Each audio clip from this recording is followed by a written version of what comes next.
queria agradecer à SBGE pelo convite para estar aqui hoje, para poder participar desse debate de conjuntura. Acho que nos dias que nós estamos vivendo no país, particularmente dessas últimas semanas, desses últimos meses, não há como não começar uma análise de conjuntura buscando entender um pouco mais o significado do processo de impeachment, do processo de derrubada da presidente Dilma e do governo do PT, conduzido pelo Congresso Nacional. Eu acho que há duas questões importantes que nos ajudam a caracterizar esse processo que está ocorrendo.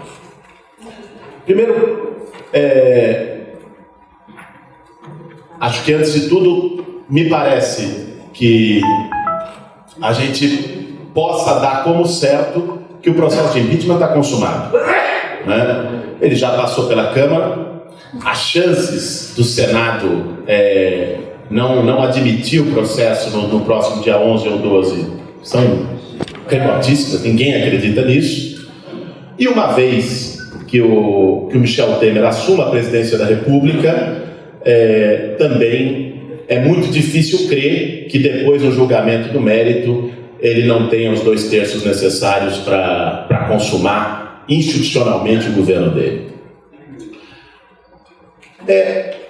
Um ponto que eu acho que a gente precisa considerar aí é sobre o que teve em jogo para que o empresariado brasileiro, o setor hegemônico da mídia e o grosso da direita parlamentar no país resolvesse derrubar o governo do PT. E nós somos forçados à conclusão de que, lamentavelmente, a Dilma não está sendo derrubada porque enfrentou o projeto hegemônico da burguesia brasileira. Nem de longe. Ela está sendo derrubada porque não teve a capacidade de levar adiante esse projeto. Não teve a força para consumar este projeto da forma como a burguesia brasileira esperava. Agora, muitas vezes a gente utiliza esse argumento, eu vi muito isso na esquerda, nos debates, nos últimos meses, para... inclusive, alguns meses atrás se dizia que o impeachment era uma ficção. Alguns setores diziam que era impossível ter impeachment exatamente porque a Dilma está atendendo os interesses da direita e da burguesia. Nós vimos que as coisas são um pouco mais complexas. Que mesmo atendendo os interesses da direita e da burguesia, como ela fez, a direita e a burguesia estão derrubando ela. E isso eu acho que nos leva a uma segunda questão, que é a caracterização do processo que está em curso, e eu acredito que essa é a melhor caracterização, como golpe, né?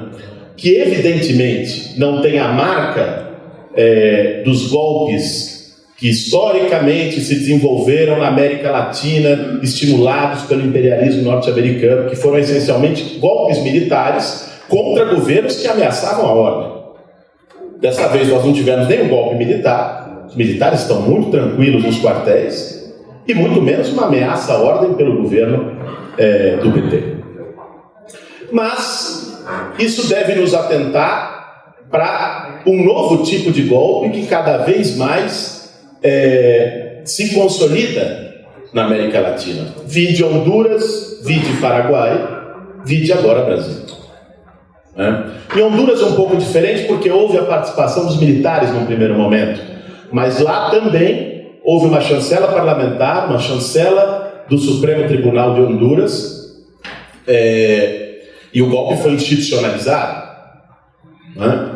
No Paraguai é um processo mais parecido com o que ocorre aqui. Foi um golpe parlamentar do Senado paraguaio que derrubou um presidente.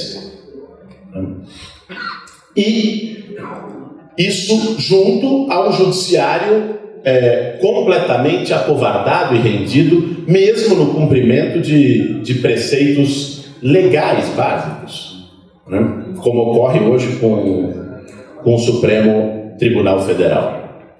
Um agravante aí, naturalmente, é o papel desempenhado pelos setores que protagonizam o golpe, essencialmente Eduardo Cunha, né?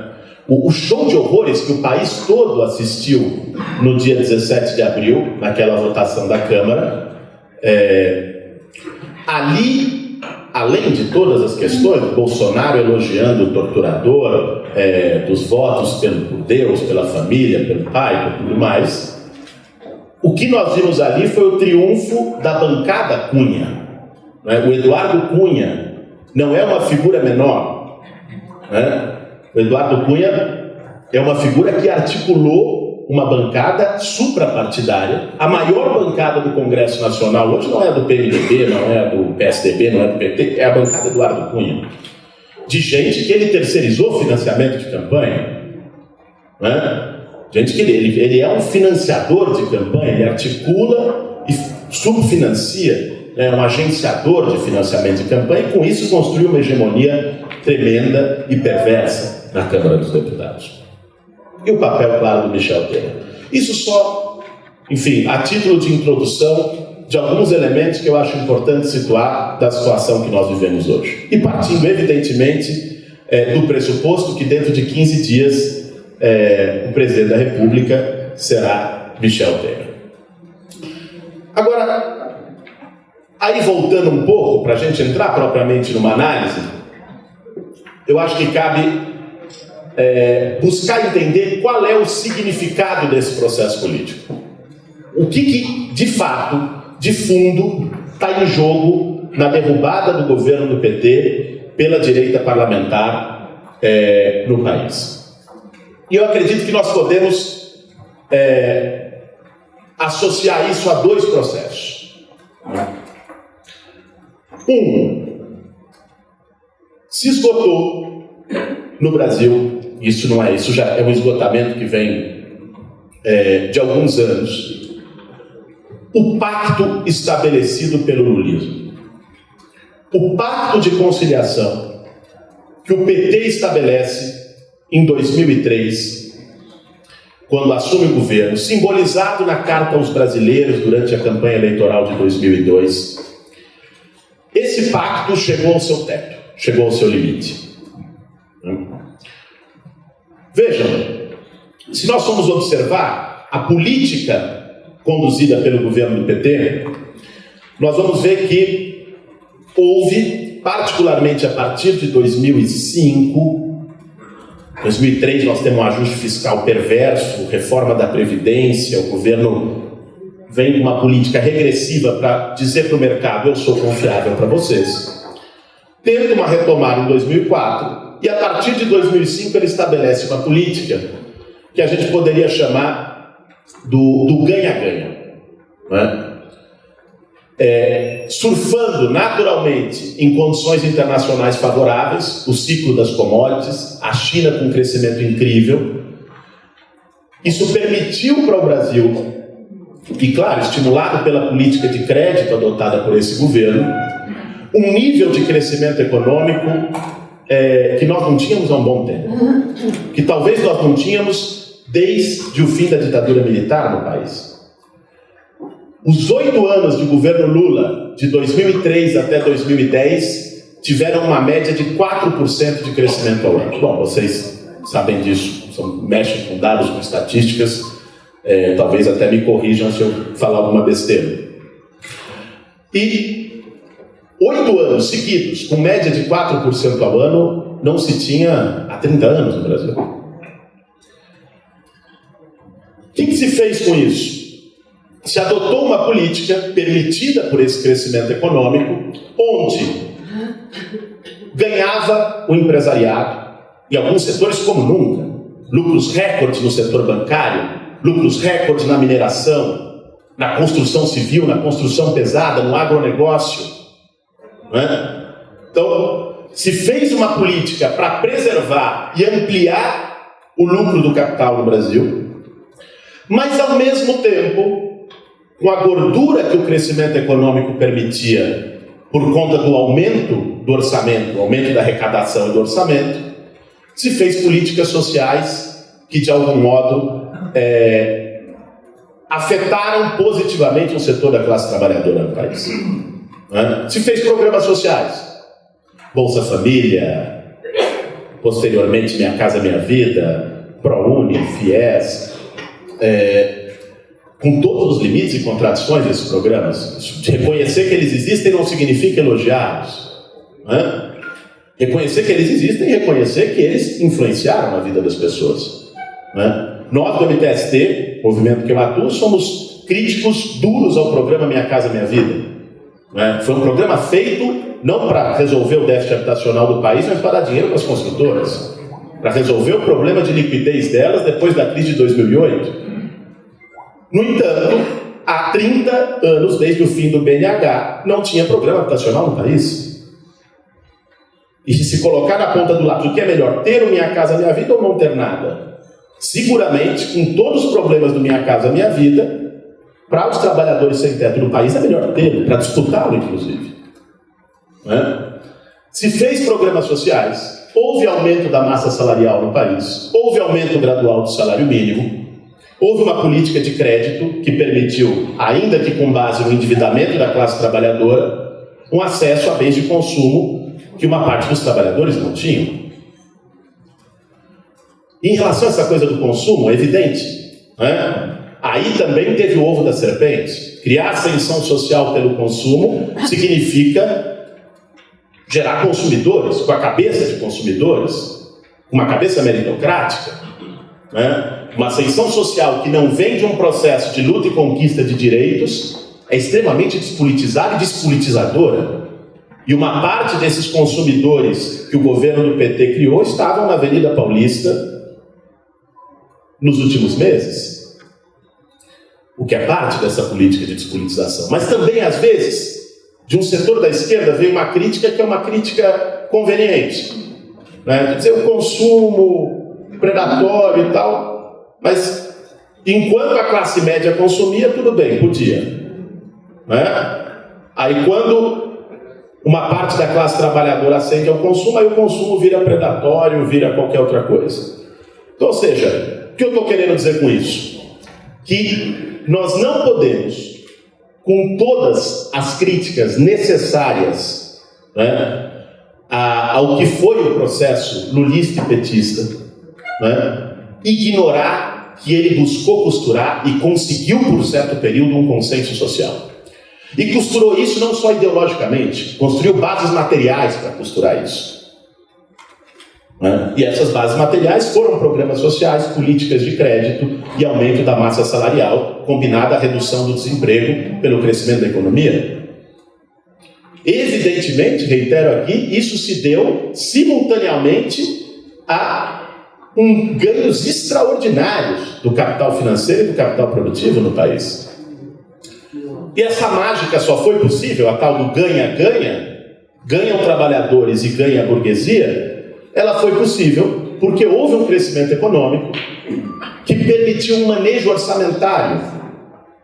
O orçamento aumentou e através deste aumento você deu a fatia maior do bolo, evidentemente continuou indo para os mais ricos, mas houve algo que gotejou para a classe trabalhadora. E isso é uma novidade diante do neoliberalismo pão e água que nós vivemos na década de 90.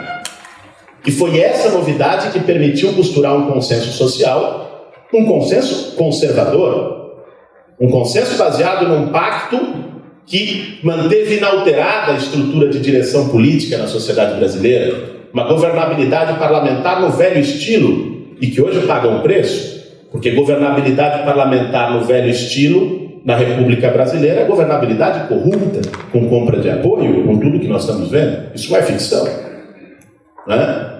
Mas essa é a característica não do governo do PT, essa é a característica do sistema político brasileiro.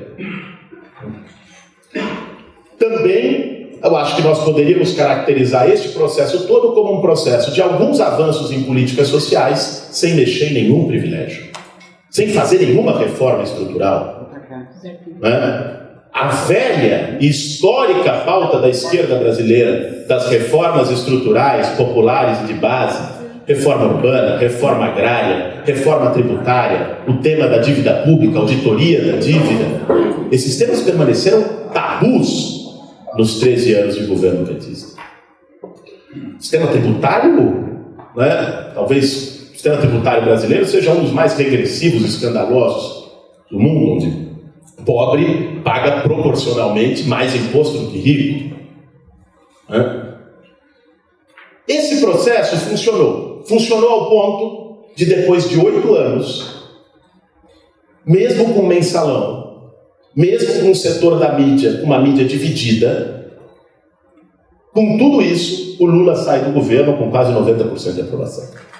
Depois de 8 anos, nos anos 90, Fernando Henrique não podia ir à feira. Né? Ou seja, se construiu algo aí. No entanto, né, os limites deste processo estavam dados pelo limite do crescimento econômico no país. Só se sustenta um processo de eu não combato a burguesia, pelo contrário, eu não enfrento nenhum privilégio, eu não faço nenhuma reforma, eu faço política social. A mágica disso é distribuição orçamentária com algum grau de crescimento econômico. Quando estoura a crise em 2008, a China começa a desacelerar, o preço internacional das commodities vai para o saco.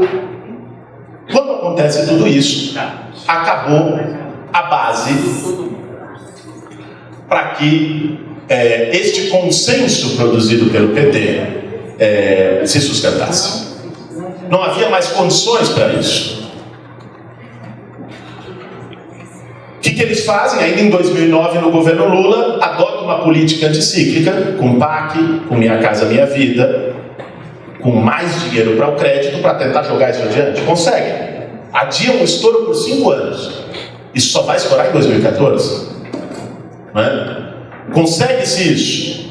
Mas é evidente que esta política do ganha-ganha não se sustentava mais. Basta a gente ver alguns dados. Né? Preço do minério de ferro. O Brasil, vocês sabem, é o segundo maior exportador de minério de ferro do mundo. A tonelada do minério de ferro em 2008 custava $200. A tonelada do minério de ferro hoje está $50. Todos os produtos agrícolas, e o Brasil se reprimarizou nesse processo, particularmente depois de 2009, né? Todos os produtos agrícolas caíram brutalmente de preço. Pré-sal. Descobrimos o pré-sal vai ser a salvação da política social no Brasil, a economia agora ganha um fôlego. Bom, o barril do petróleo estava 110, o barril do petróleo hoje está 30. Não se sustentava, não havia condições nenhuma condição para que esse pacto continuasse se sustentando. E aí as coisas começam a estourar.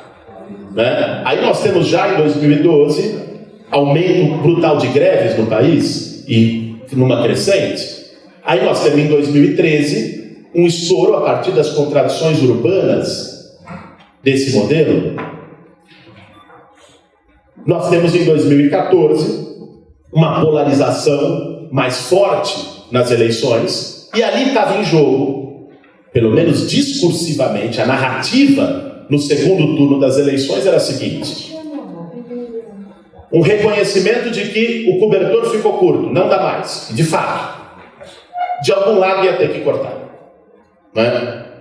Ou seja, não tem mais o mesmo grau de crescimento, não dá mais para continuar gastando do mesmo modo, de algum lugar ia ter que se cortar. Esse era o tema que se colocou no segundo turno das eleições de 14. E vinha o Aécio dizendo, junto com Armínio Fraga, com aquela turma toda, temos que cortar programas sociais, cortar seguro-desemprego e tudo mais. E vem a Dilma e dizia, nem que a vaca tussa. O problema é que não passou uma semana, a vaca, né, entrou com pneumonia agonizante. Né? Então foi seguro-desemprego, foi pensões, foi seguro-defesa dos pescadores, né? Foi um ajuste fiscal inconsequente e irresponsável, suicida. Né? Esse ajuste fiscal que foi praticado no país, seguindo as velhas receitas, é um ajuste desastroso, empurrou o país no abismo da recessão. Né? Desastroso porque, bom, reduz-se brutalmente e bruscamente os investimentos públicos. Acaba com os programas sociais. Os programas sociais ficaram congelados durante o ano passado inteiro. Só o Bolsa Família que funcionou, né? Minha Casa Minha Vida, é importante que se saiba, na faixa 1 não houve uma contratação nova em 2015.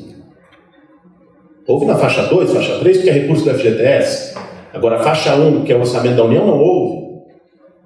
Isso não significa só o pessoal não ter casa, isso significa a construção civil também indo para o saco e aumento do desemprego. Né? E esse processo, evidentemente, é uma queda na arrecadação. Em 2015 nós tivemos quase 5% de queda na arrecadação. Isso gera um aumento dos gastos com benefícios pelo aumento do desemprego. Ou seja, o ajuste fiscal gera um novo desajuste fiscal. Né? Cria novas despesas por essa política, pela redução do crescimento, redução da arrecadação e tudo mais. Então, essa opção tomada pela Dilma, logo após as eleições de 2014, que foi uma opção de repactuar inteiramente com a burguesia financeira, uma parte dela tinha apoiado o Aécio, e com a direita, essa opção ela foi desastrosa. Pior do que isso, ela não funcionou, porque a Dilma chegou e disse para a direita brasileira: eu dou o que vocês querem. E a direita e a elite financeira dizem: eu não quero mais, com você não. E o ano passado nós assistimos o triste espetáculo do governo, quanto mais apanhava da direita, mais cedia para a direita. Essa foi a narrativa do ano de 2015. Né? Então, a direita humilhando o governo, e o governo se humilhando para a direita, sem esboçar ou apresentar qualquer tipo de reação. Bom, isso talvez seja o grande retrato do esgotamento deste pacto social. Não há mais espaço na sociedade brasileira, pela situação econômica desastrosa. Nós estamos caminhando este ano, num segundo ano de recessão, possivelmente para um terceiro em 17. Não é? Situação inédita na história do país. Também porque houve uma polarização importante da sociedade. Não é? O pacto saiu de cena, saiu da agenda política do país. E este pacto mostrou o seu limite e o seu esgotamento. Esse eu acho que é um retrato e talvez uma das principais lições a se tirar do processo de impeachment e de derrubada do governo do PT. Este pacto, representado e simbolizado pelo PT, e principalmente pela figura do Lula, né, não tem mais condições de operar na sociedade brasileira. Acho que a gente deve também relacionar esse processo a um segundo ponto, bem rapidamente, e esse eu acho que cada vez mais consensual, que é que este processo também demonstra a falência do sistema político implantado pela nova república no país. Um sistema político, nós sabemos, baseado num pacto conservador, em governabilidades precárias, com negociatas entre partidos com cargos e fundamentalmente baseado na apropriação do Estado pelos negócios privados, expressa no financiamento eleitoral. Este sistema entrou em pane. Entrou em pane pela Lava Jato, entrou em pane pela dificuldade, pela impossibilidade, nós vimos, do PT de reconstruir a governabilidade que todos os governos construíram desde o início da nova república, e termina através de um assalto ao poder pelo PMDB, mas que nem de longe pode significar, acho que nem o PMDB acredita, uma renovação desse sistema político. Ao contrário, né? No momento em que esse sistema político está na sua crise mais aguda, ele é entregue nas mãos daqueles que simbolizam essa crise. Nada mais simbólico do que o PMDB do pântano parlamentar, né, dos acordões, das negociatas expressas pelo sistema político, PMDB que teve em todos os governos, né? Chegou ao governo 2 vezes por forma indireta, agora vai chegar a terceira, né? Mas esteve, mesmo quando não estava na cabeça do Poder Executivo, na base e na sustentação desses governos. Esse sistema político, e aí eu acho que é um tema para nós analisarmos, esse sistema político, com todos os seus limites, o seu caráter eminentemente burguês, o seu caráter eminentemente conservador, o seu fechamento à participação popular efetiva, né? Mas ele tinha algumas fissuras, e essas fissuras são produto da Constituição de 88, com as contradições que a engendraram. E nós temos visto cada vez mais que a pauta da direita brasileira é uma pauta anti-Constituição de 88, né? A Constituição cidadã, não estamos falando de uma Constituição comunista, bolivariana, é a Constituição do Ulisses Guimarães, é uma Constituição de arranjo político. Mesmo essa Constituição se tornou um entrave para o acúmulo do capital no país e para o exercício de poder dos setores dominantes. E por isso se voltam contra ela, não é? O que nós estamos vendo, quer dizer, particularmente em relação ao sistema de proteção social que a Constituição assegura, né? O tal do programa da ponte para o futuro é isso, né? É a destruição das mínimas garantias sociais estabelecidas pela Constituição de 88. Ela tinha brechas, e foi nessas brechas e nessas fissuras que os governos petistas atuaram. E isso nos revela um caráter absolutamente retrógrado, não é? De um setor da burguesia, de um setor das classes médias urbanas e da direita política brasileira. Porque nem o PT,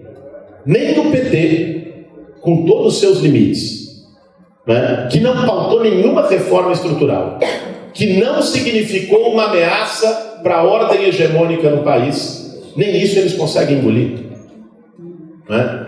Fizeram isso com o governo do PT, o que não fariam com um governo efetivamente de esquerda. Nós estamos num nível em que há, de fato, da parte da direita e da burguesia brasileira, o rechaço que eles expressam hoje sob a forma de antipetismo revela os preconceitos mais conservadores, mais atrasados, mais reacionários.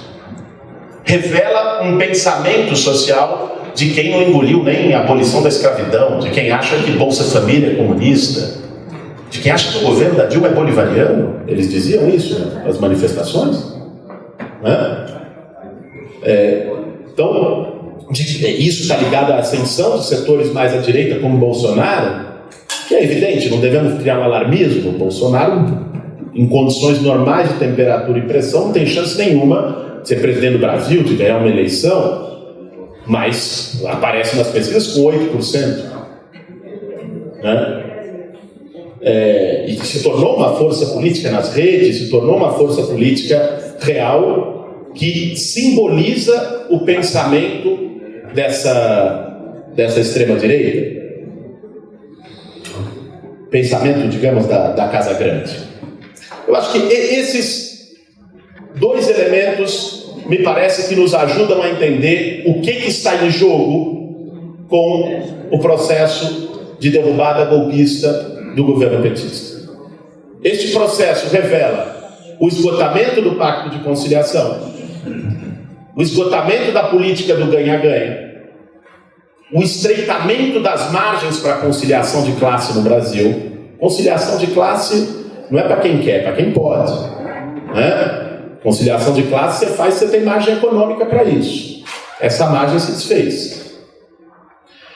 E também revela a falência da nova república, a falência deste sistema político, que para poder resolver os seus conflitos, A falência de um sistema se expressa quando esse sistema não consegue mais resolver os seus conflitos pela sua ordem normativa interna. Ele teve que golpear esta ordem, ele teve que criar um fato não previsto, né, para resolver um conflito que foi dado com a falta de governabilidade do tempo. Agora, nós temos que também agora olhar não só para o balanço, mas olhar para o que vem.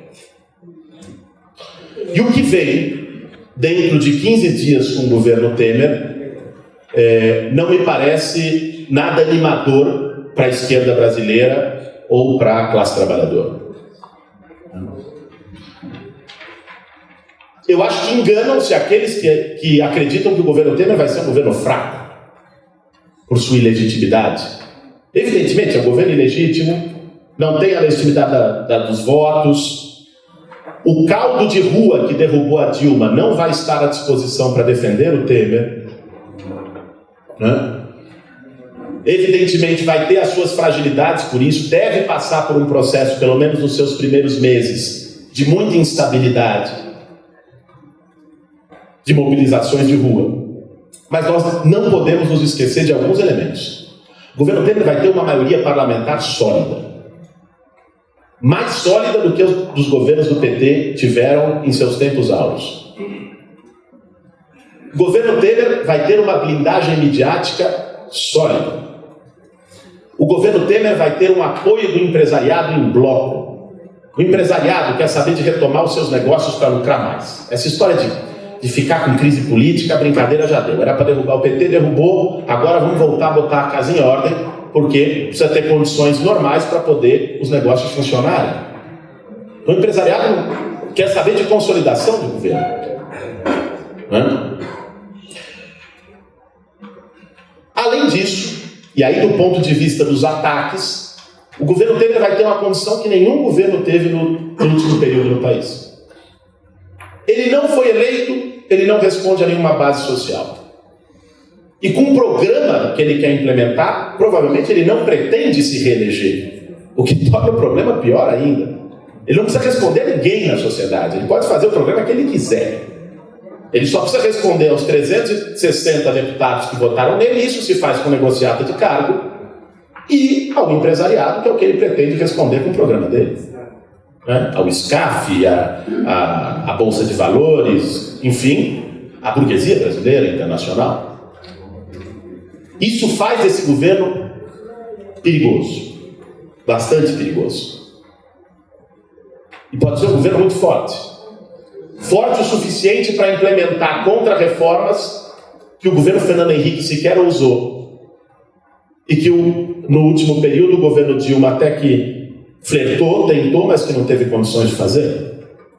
Está hoje no jornal, não sei se vocês viram, está na Folha de São Paulo, colocando que a agenda que ele quer estabelecer a toque de caixa para aprovar no parlamento nas primeiras semanas de governo é a reforma da Previdência e a desindexação, a desvinculação de receitas da União, o tema dos recursos de saúde e educação. Está na pauta a desindexação do salário mínimo para aposentadorias. Está na pauta a reforma trabalhista. O Cunha já anunciou a terceirização como ponto prioritário para votar no Congresso logo depois do impeachment. Ou seja,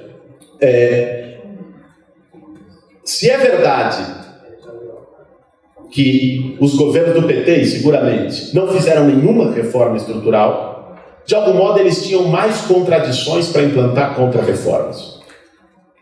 E em algumas dessas contra-reformas funcionaram até como freio.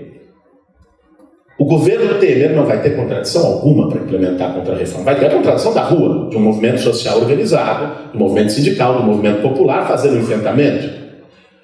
Mas é um jogo de forças.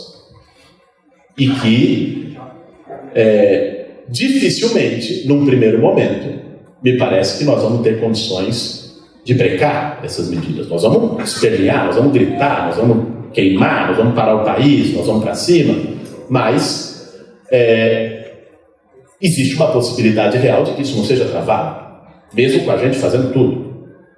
Né?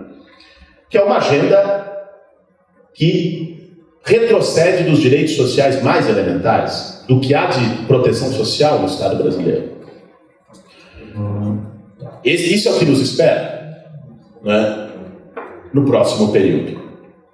Evidentemente que também, para a gente tentar pensar por um outro lado, não vai ser mil maravilhas para ele. Vai pegar um país com desemprego crescente, né, vai pegar uma situação que, por mais que haja uma ligeira retomada de investimento, uma situação muito precária da economia, vai fazer um ajuste fiscal que ele mesmo chamou ontem de radical, né? E isso vai gerar reações. Reações que podem, essa é a nossa aposta, ir além dos setores organizados, porque se ficar só nos setores organizados, a gente não breca. A nossa chance de brecar isso é conseguir trazer para este processo de resistência os setores que não estão organizados, a base da classe trabalhadora, o povão das periferias urbanas, né? Essa é a nossa chance. E talvez com este programa, dependendo da dosagem que ele fizer, se ele exagerar muito na dose, pisar no acelerador com muita força, é possível que ele facilite esse trabalho. Agora, para caminhar para a conclusão, eu acho que uma discussão que nós precisamos fazer diante disso tudo, diante do esgotamento do ciclo do PT, diante da falência do sistema político no país, e diante da iminência de um governo que vai vir com uma agenda brutal e com muito mais condições de aplicar do que os anteriores, quais são as possibilidades e as saídas para a esquerda e para o movimento social no Brasil?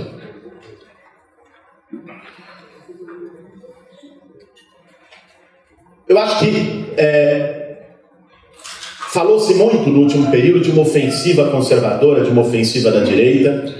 Me parece que ela não pode ser nem minimizada, nem exagerada. Porque há setores que diziam, não há ofensiva conservadora. Dizer isso é querer defender o governo do PT, é querer blindar, né, e tal.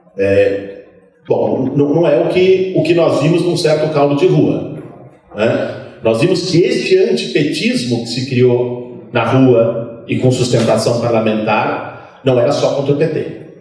Este antipetismo, ele é anti-esquerda, ele é anti-vermelho, ele é anti-greve, ele é anti-ocupação, né? Esse antipetismo tem um ranço que vai muito além, né? Se fosse contra o PT que acertasse as contas, é o preço das políticas que fizeram, das opções que fizeram.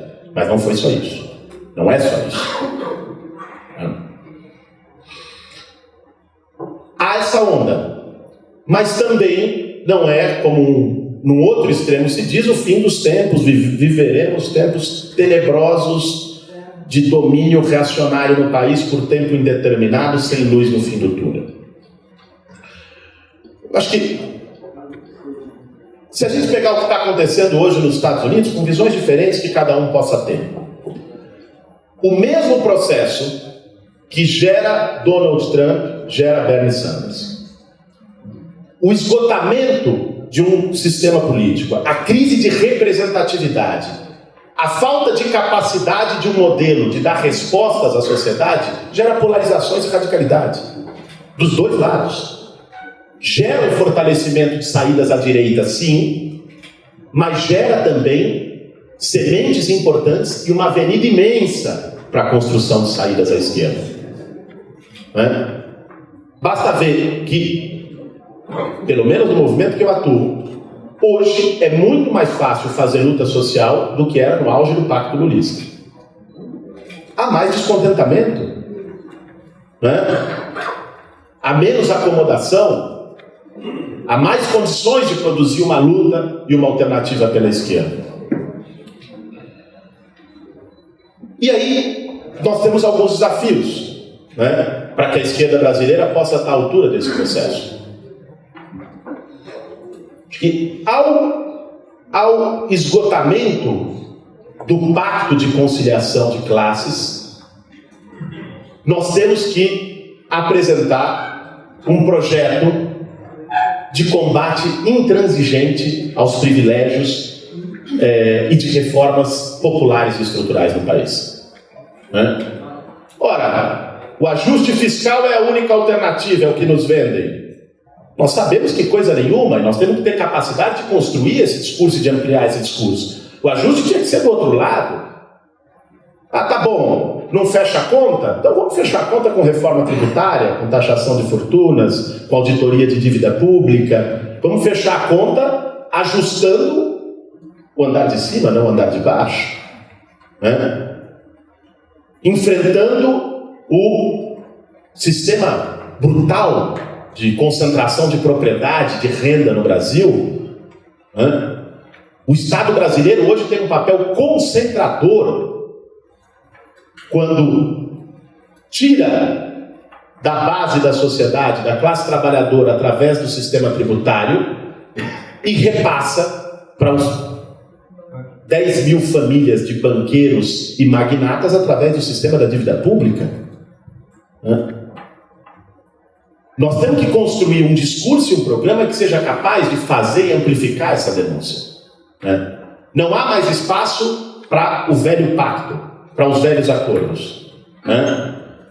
A polarização está dada e nós temos que apresentar o nosso caminho para a polarização, que é um caminho de enfrentamento direto, através de reformas populares e estruturais, através de enfrentamento aos privilégios e questionamento dos privilégios da burguesia brasileira, um programa renovado da esquerda no país.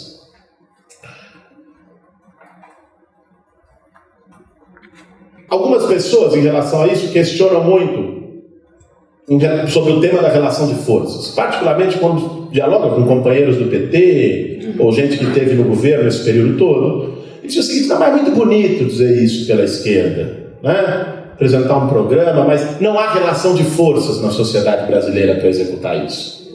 Nós temos um Congresso conservador, nós temos... Eu acho que esse argumento merece algumas considerações nossas.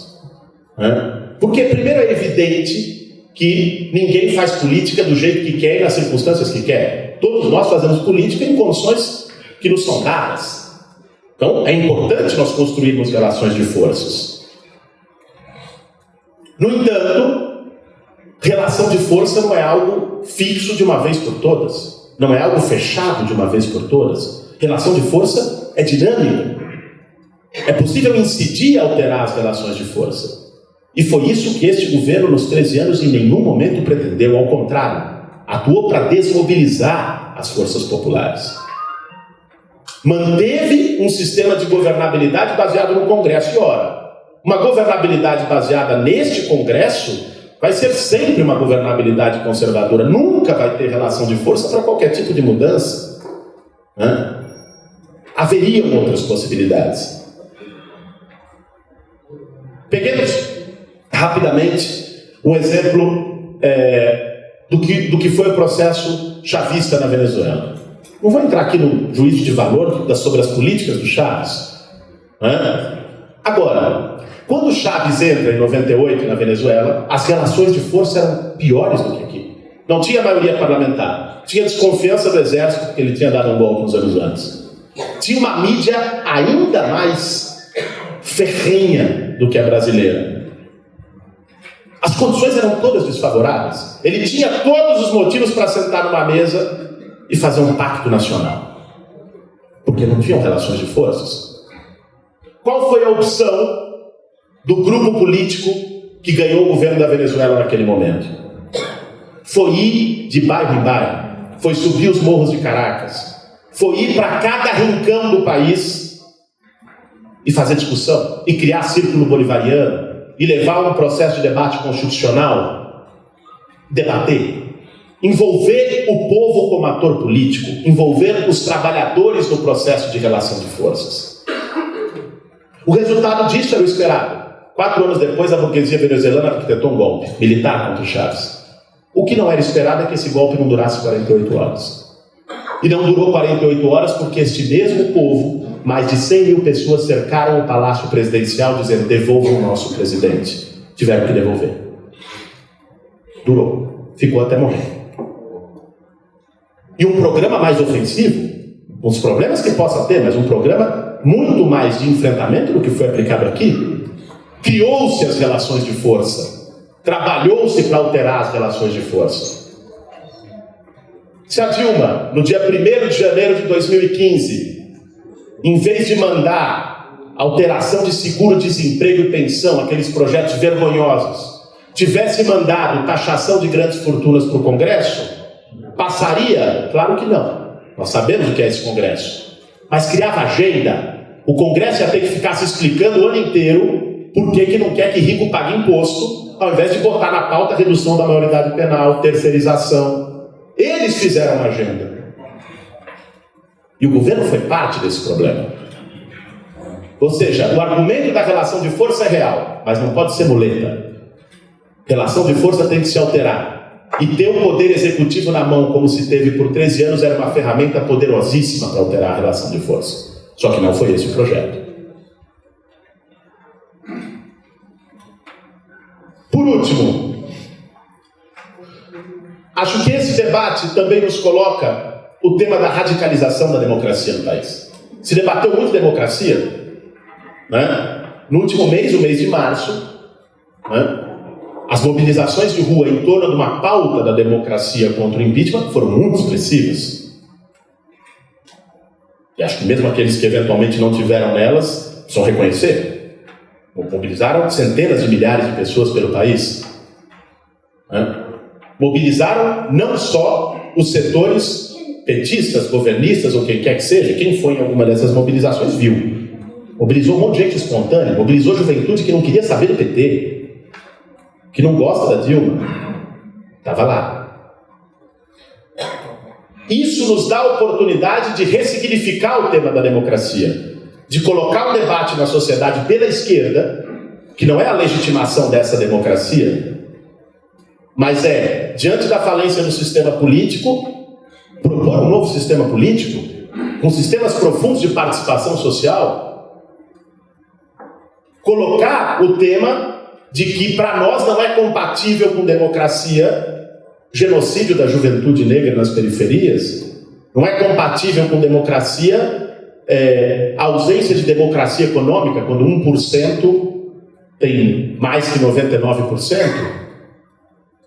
É possível trabalhar o tema da democracia pela esquerda, não como legitimação, mas como radicalização. Agora, para que a gente consiga ir nessa avenida que está aberta, porque há sim, com o esgotamento do ciclo do PT, há uma avenida para uma reconstrução da esquerda brasileira. Para que a gente consiga lotar essa avenida, nós precisamos, essencialmente, mudar a nossa perspectiva do fazer político. Né?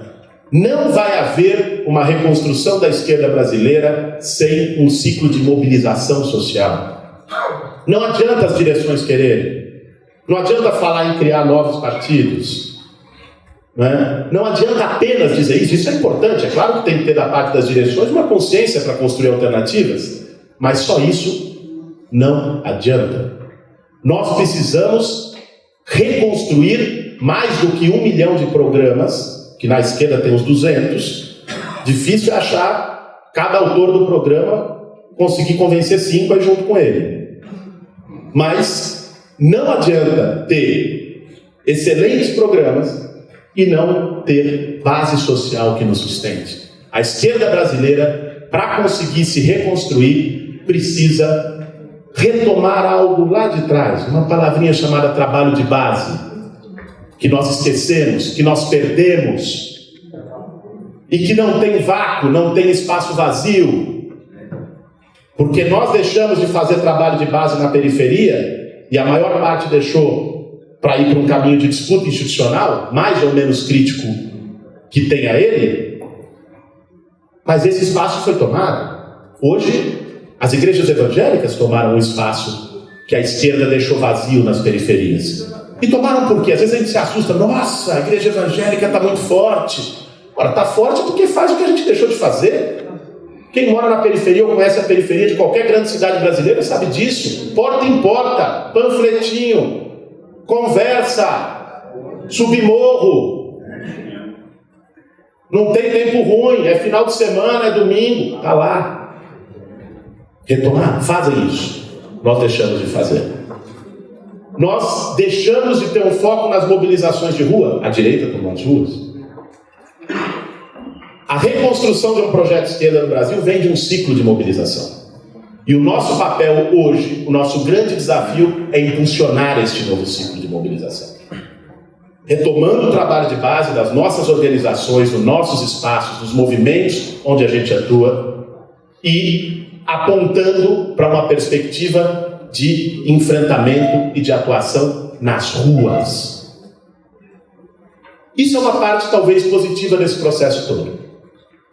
Nesses últimos meses a política foi para as ruas. Para o bem e para o mal. Se debate, no boteco. Voltou a se debater. Né? Manifestações de rua, discussões em praças. Nós temos que saber aproveitar isso. Não podemos perder essa oportunidade e deixar que a política volte a ser assunto de gabinete. Né? A direita está fazendo isso bem. Nós temos que, da nossa parte, construir isso também, porque é daí, tenho segurança disso, é daí que nós vamos apontar para um novo caminho da esquerda brasileira. Não falando para dentro, não priorizando as nossas disputas internas, não ficando com os nossos ranços de sempre, mas fazendo aquilo que é essencial. Né? Convencer a maior parte dos trabalhadores e do povo dos caminhos que nós estamos propondo. Obrigado.